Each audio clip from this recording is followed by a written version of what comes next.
Conmigo está la viceministra de Trabajo, Zulfi Santamaría. Antes, felicitarte.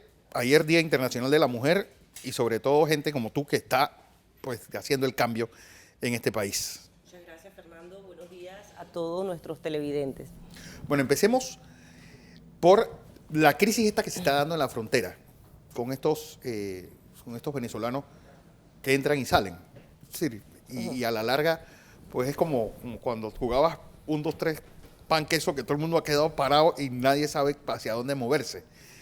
Y eso deja claro de que esa gente estaba trabajando aquí, no estaban de turistas como se decía. Y realmente hay una proporción. ¿Tiene alguna encuesta que se sepa cuántas personas están trabajando sin permiso laboral?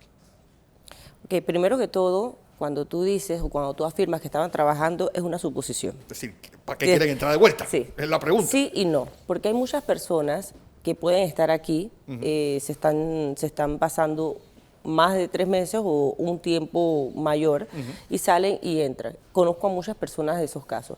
Hay otras personas que uno puede inferir que pueden estar teniendo algún emolumento económico adicional que comúnmente se llama trabajo. Ahora bien,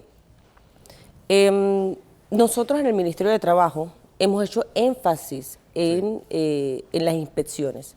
Nosotros hemos endurecido las inspecciones, hemos arreciado las inspecciones y lo vamos a continuar haciendo. Porque en Panamá, en la República de Panamá, las normas migratorias están hechas de tal manera que es posible su cumplimiento. Por tanto, no hay excusa para no hacerlo. Ahora bien, si estuviéramos en un sistema migratorio difícil, estuviéramos en un sistema migratorio en donde se impide llegar por el buen camino, obviamente siempre va a existir un mercado paralelo o una forma ilegal para poder llegar, pero no es el caso de la República de Panamá.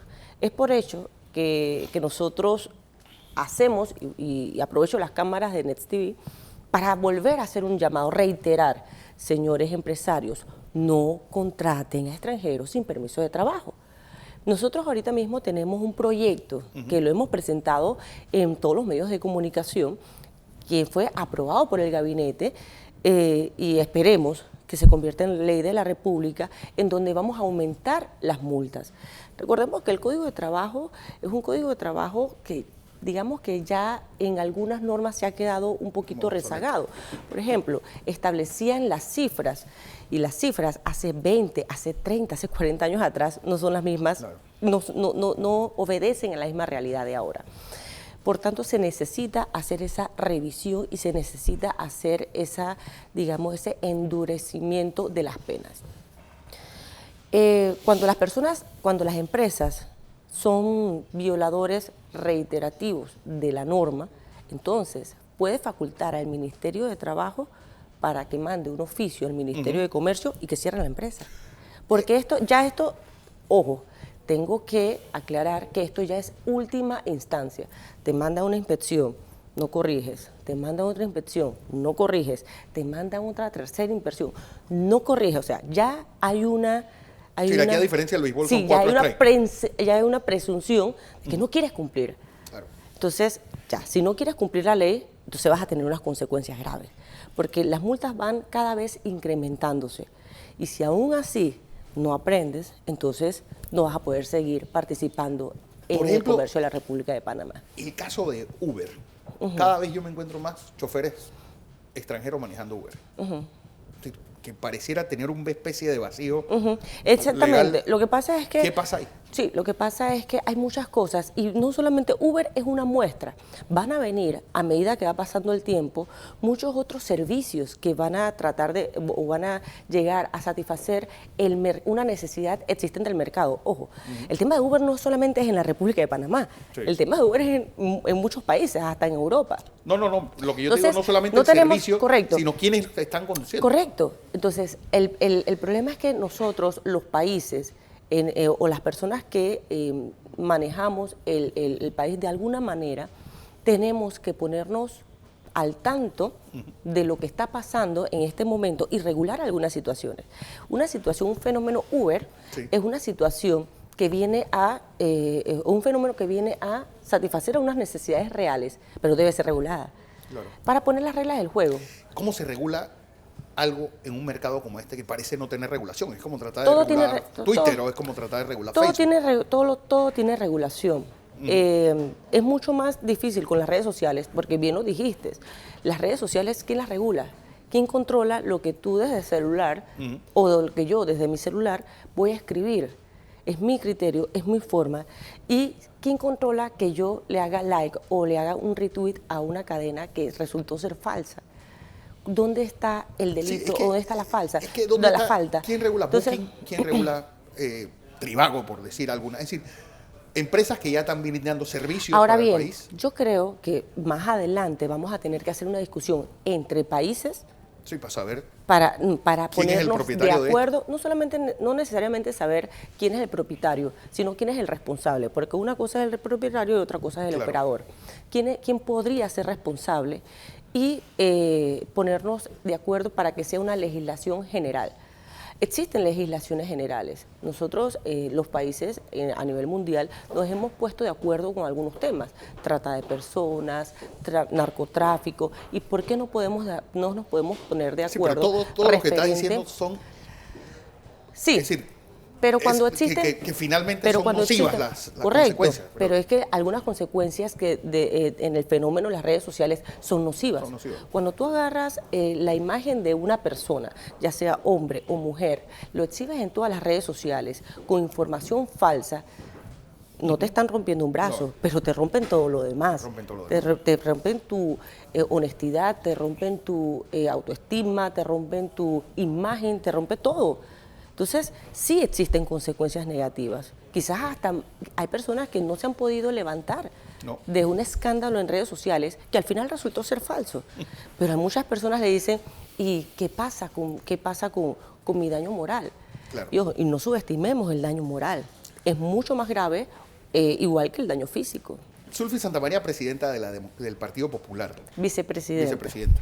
Y me gustaría pues tocar contigo un poco, el sistema parece ya dando sus últimos aspavientos.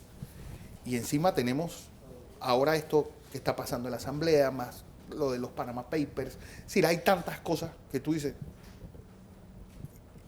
Y en medio de todo, unas discusiones de reformas electorales que lo único que están haciendo es manteniendo ese status quo. La posición de ustedes como el hermano pequeño o el socio pobre en gobierno. El ¿cuál aliado. va a ser? El aliado, vale. No lo adornemos tanto. Dale, sin Gracias. adjetivo. Sí.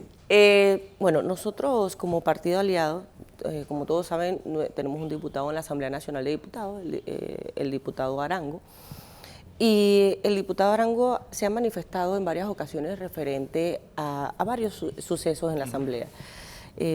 Lo que está pasando, el escándalo de las donaciones, él manifestó que no está de acuerdo. Por una sencilla razón, no va de acuerdo a nuestra ideología como partido. Nosotros como partido tenemos como finalidad la persona humana como centro de todo. Somos un partido centro humanista. Y así tratamos de manejarnos y que se manejen todos los funcionarios que tenemos o que podamos tener en un momento determinado en algún gobierno. Ahora bien, dices que el sistema ya no da más. Yo creo que hay que separar las cosas. Hay unas cosas, hay reglas del juego de cómo llegar y hay otras reglas del juego de cómo mantenerse. Exacto. Son dos cosas totalmente diferentes. ¿Cuál tú dices que está peor?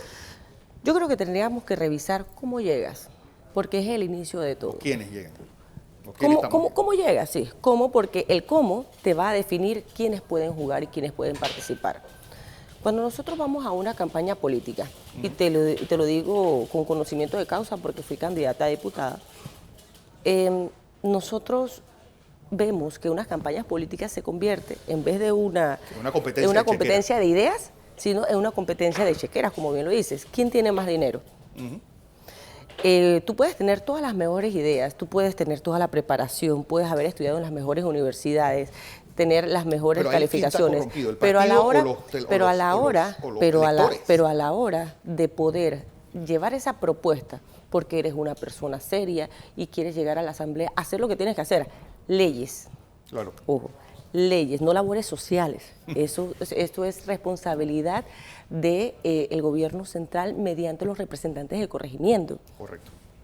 pero no, es la parte social, y es que hay que aclararlo. Ahora bien, si nosotros ponemos topes, que es una de las propuestas que ha hecho el partido, hay que poner topes de campaña. Nosotros nos habíamos ido a una propuesta un poco más radical, que quizás Que todo sea que es un poco, claro, que es un poco incomprendida, porque cuando tú le dices a las personas es mejor el financiamiento público, ¿y por qué es mejor un 100% de financiamiento público? Porque así tú no tienes un crimen organizado que se va a disfrazar en sociedades anónimas o se va a disfrazar en donantes X o poniendo otro nombre para poder entonces que ese dinero que ha sido obtenido de una manera malavida pueda entrar en política. Por ejemplo, que hasta cierto punto ha estado pasando, no solamente ahora, eso ha sido desde hace mucho tiempo. Ahora bien, cuando nosotros ponemos topes y hemos tenido una posición ecléctica, un pequeño porcentaje, ¿verdad?, de financiamiento privado, pero en su gran mayoría un financiamiento público. ¿Eso qué te garantizaría? Te garantizaría que las campañas fueran más austeras. No solamente la austeridad, sino también la democratización de la Claro, campaña. es que la austeridad te permite democratizar. Y te explico por qué.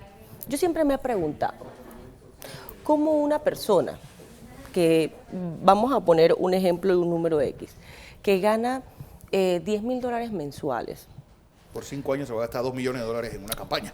y $2 millones, correcto, $10,000 mensuales, que al final de los 5 años, de los 5 años 600,000. Sí, al final de los 5 años son como $600,000, se va a gastar en una campaña primaria, 1 millón, y una campaña general, 2 millones. Cuando tú sumas son 3 millones. Entonces, eso me llama poderosamente la atención.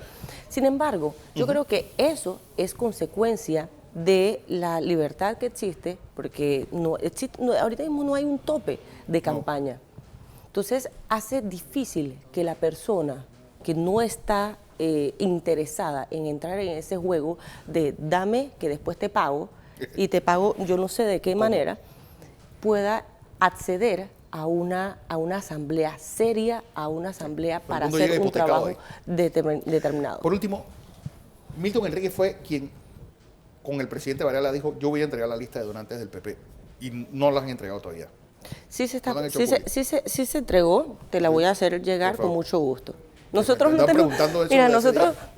tenemos ningún problema con eso, porque te puedo decir que todas nuestras donaciones son $100, $200, $1,000. O sea, realmente, mi lista de donantes, cuando yo estuve en campaña, tú la verías y dirías, ya entiendo por qué no salió. Porque lastimosamente, pues, en estos momentos, como están puestas las reglas del juego, tú puedes tener las mejores ideas, la mejor intención, pero es muy difícil si no tienes un donante millonario al que estés dispuesto a hipotecarte. Bueno, Zulfi Santamaría, viceministra de Trabajo, vicepresidenta del Partido Popular.